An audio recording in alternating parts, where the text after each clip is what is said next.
The broadcast is now starting. All attendees are in listen-only mode.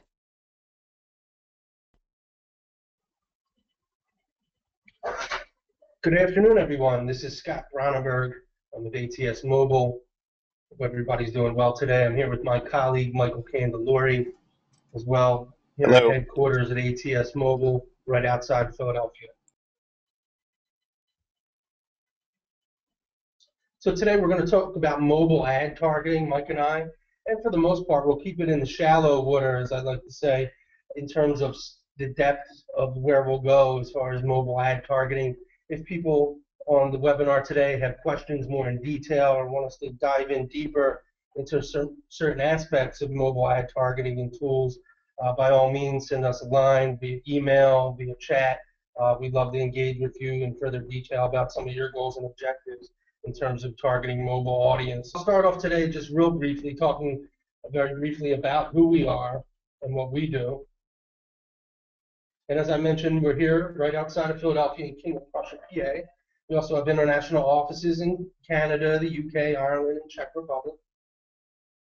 And we've been in business for about 25 years. In fact, we just celebrated our anniversary this week for 25 years of interactive engagement. We started in the IVR Service Bureau business back in the 800 and 900 number days before that thing called the internet. And then we spun off a couple different businesses. We pioneered in the mobile space with Monster Tunes in the late 90s, early 2000s. And then we got more involved in mobile with a sister agency, Advanced Mobile Solutions, which recently has been acquired by Auto Vitel, where we in the past served 1,200 auto dealers in terms of a mobile suite of product offerings and services. What do we do now in terms of, present day 2014?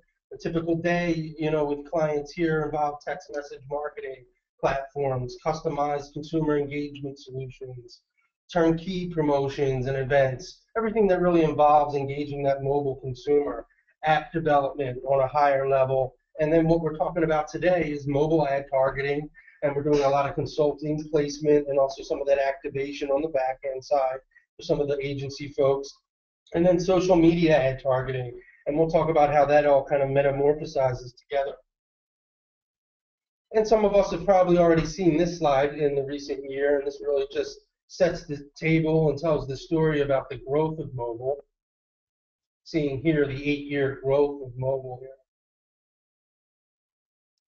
And I often talk about the cell phone and the number and how it really is your mobile digital DNA in present day. A lot of us will have that phone number that we have today the rest of our lives. So the ability to, extract information, be able to create a relationship with an end user with that phone number and that DNA, that literal extension of your hand, is ever so powerful. And then when we talk about advertising in mobile, these are almost like, instant messages that can be removed, but then making impressions with your brand. So a lot of things that we can do, and we'll talk about that. So when I talked about social mobile infusion, here's a great slide that we like to start off with that really shows the power of social networks and how they're really a mobile-first platform, and in terms of how we approach mobile advertising. So as you can see here, the gorilla usually in the room is Facebook when we talk about social. And then picking up speed is Twitter right behind. As you can see here, the penetration of mobile users compared to traditional desktop. You can only see where LinkedIn is a player here in this aspect, and in this example, where 74% of LinkedIn users are obviously more desktop friendly as far as when they're consuming LinkedIn information and content. And then some of the other ones that are picking up speed that we're hearing more and more about, Vine, obviously a mobile platform. And then we're talking about Snapchat, Tumblr, Pinterest, Instagram, obviously very mobile-centric platforms that we need to keep our eye on in terms of making, again, mobile ad impressions with end users. So as we talk about the big gap, mobile ad spend versus consumption, as we all know, consumption's growing by the second in the mobile space, but spending's really lagging behind. You can see that big gap. And I think this year we're going to see that gap is going to fill a little bit, but obviously us in the mobile space want to see that growth move with a faster pace as measurability and attribution become better and better. And that's what I think our clients are looking for. And there's a lot of great tools out there that can show attribution, that make our media buying that much more efficient and that much more impactful in terms of reaching our end user consumers. So what can we do in the mobile ad targeting space? Well, we can do things like geofencing, no more wasted spend. We can actually pinpoint locations within miles of a radius that we know are our consumer, and we're not really going to fly outside of that fence. So that speaks to that efficiency buy, that leniency, being really lean in terms of where we're placing media. Obviously, demo targeting, and then the ability to then be very, specific and segment different products or services based upon day parts that make sense and conquesting that makes sense and those other things that we'll dive deeper into as we move further. So Mike, maybe this is the time to jump in as we talk more about the creative side. Obviously, in 2014, big data is the buzz, and just as important in reaching the end user efficiently and using that data and the power of that data to reach the mobile consumer on the mobile device is just as important as how effective is your creative and what are the opportunities there and the differences between web-based and in-app opportunities. Yeah, well, and we're functioning right now in a lot of different environments between social and mobile display, and it truly is becoming the case that every platform kind of requires its own unique creative that's optimized for conversion in that particular place. And so, web and app have some differences, but generally we're seeing rich media explode in both of these platforms. Really rich ad units where you can offer a complete conversion experience, whether it be a sign up or a product demo, right within the ad unit. And so, there's a wide variety of platforms, a wide variety of devices people are using. And so you can see here a few of the differences between web and in-app, but these are coming together a lot because these technologies are being evolved every single day. So among the real, in terms of impressions, the real gorilla in the room is standard banners, and that remains the case. You see a variety of things here, and this is just a couple of devices, everything ranging from a 728 by 90, which is a big, wide ad asset you might see on an iPad, down to the 320 by 50 and 300 by 50, which is what we have been used to for a while in the banner world. And so, there's a focus now on how can we take these kind of what would be now traditional digital ads and make those more activatable, more engageable, and really optimize the inventory where those things are running. So you can say, we're not only are we optimized for conversion, but we're only getting in front of the right people. Social, I think, has targeting beat sometimes because in social you're volunteering so much information about yourself that you're able to build really rich audience profiles. Technology is catching up here where we can do that in mobile display as well. And so, what we try to do is optimize standard banners and kind of get every little bit of mileage we can out of them. Obviously, it's a high impressions game, and so you want your brand messaging to be really strong. You want people to associate cross-channel, that they're seeing your logo, they're seeing that campaign. High contrast, clean text, right? Make it simple to read and simple to activate. And you can see here, some things like simulated interactivity. When you're giving something like a static banner, you really have to make people go and reach for that button and reach for that click so that you can then activate them on the platform that you're linking to.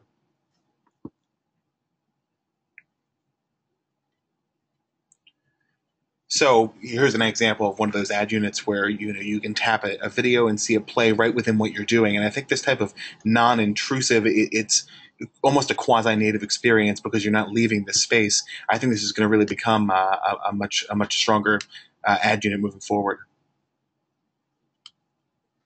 Full-screen interstitial video is what you see often with app loads or pre-roll on places like YouTube. This offers you the opportunity to really build some serialized narrative and be able to run a number of different pieces of creative across different targeting groups and kind of build a brand identity specifically in this space. These are normally very tight, short ads. 30 seconds would be an absolute maximum. You may get 15, you may get 5 seconds. And so it's really about optimizing your messaging. And when you have that kind of cross-channel reinforcement, you can really say, we may only get 5 or 8 seconds in front of somebody in any particular channel, but because our messaging is unified, you really truly can make an impression on that user. Expandable rich media, as I've said, this type of ad unit is going to be increasingly popular. Here you could have a banner where someone's clicking to find a location for a potential job, and a map can load right inside that ad unit. And so you can basically get to the point of activation, to the point of getting someone to, for example, fill out an employment application almost exclusively within that one piece, one unit. And something we have specialized in and how we kind of found ourselves in the mobile ad game was in this sort of activation, building landing pages that are really focused on a particular thing. Whether you're trying to acquire an email or an SMS opt-in, you really want that landing page to be optimized just for that. And this is in addition to obviously making sure that your existing website is mobile optimized, because that's where an increasing number of visits are going to come from. These mobilized landing pages are critical because you don't want to put anything between your customer's click and your customer's conversion experience, or you will see a drop-off. And obviously, one of the things that this offers is the ability to have really a lot of access to data in the back end, not only being able to look at who's registering and who's converting, but where they're coming from and how you can then use that data to further optimize the campaign in real time while it's running.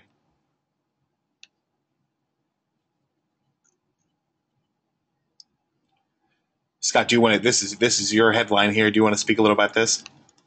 Yeah, so targeting people and not places, the ability to use Facebook in the mobile space, to really utilize the power of Facebook in the mobile device as far as making impressions with an end user.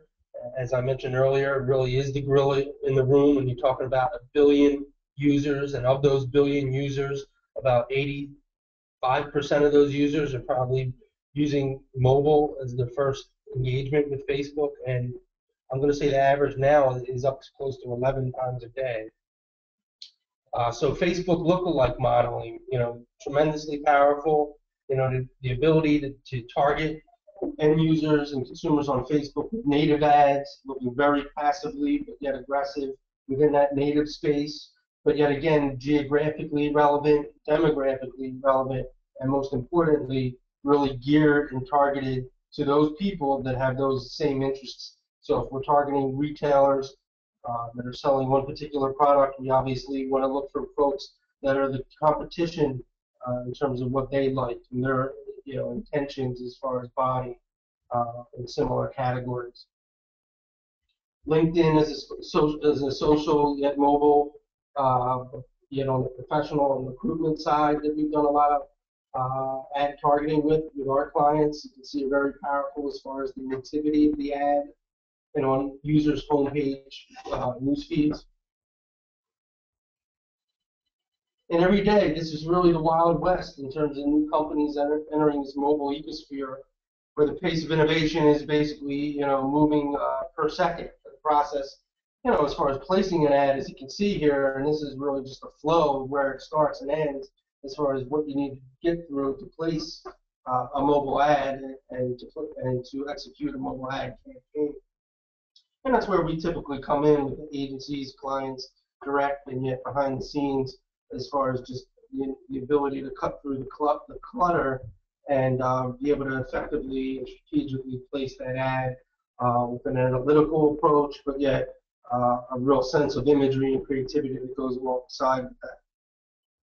So at this point, as agencies and reps and marketing folks in terms of objectives in the mobile space, we want to define goals, see what type of reach you're looking for. Are you looking for broad-based impressions, or is it a direct response campaign? In the industry, we talk about KPIs and key performance indicators. So how do you define success? So that's really the first step with you and your client or your brand and business.